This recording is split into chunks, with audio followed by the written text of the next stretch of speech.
আসসালামু আলাইকুম। সকালবেলা ফজরের নামাজ পড়তে আসছি, ব্যস্ত হইয়ে না, ভিডিওটা ধাক্কা দিয়ে না রে ভাই। এই ভিডিও ধাক্কা দিলে আপনি জীবনে কি করলেন? কোনো অশ্লীলতা নিয়ে আসি নাই, ফজরের নামাজ পড়তে আসছি, একটা মসজিদ দেখাইতে আসছি।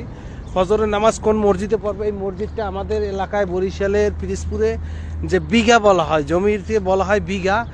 আমার যেটা ধারণা 5 থেকে 7 বিঘা নিয়ে এই মসজিদটা। দেখুন, এটা হলো মসজিদের বাহির অংশ, কেননা এখানে অনেক সুন্দর লাইটিং করা, যার কারণে আপনার বাহিরের অংশ অত সুন্দর লাগতেছে না। এই পাশে আছে আমার এই যে জয়তন গাছ দেখতেছেন। তো এই মসজিদটা এত সুন্দর, এত মধুময়, এত সুন্দরভাবে সাজাইছে, সুবহানাল্লাহ। এটা হলো জয়তন গাছ, এগুলো একদম তাজা জয়তন গাছ, কিন্তু এটা কিন্তু প্লাস্টিক না, জয়তন গাছ। আর এখানের যে পরিবেশটা মসজিদটার, সুবহানাল্লাহ।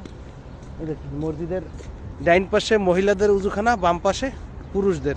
তো এটা আমি এই ভিডিওটা করার কারণ একটাই, এটা হলো সৌদির গভর্নমেন্ট, সৌদি আরব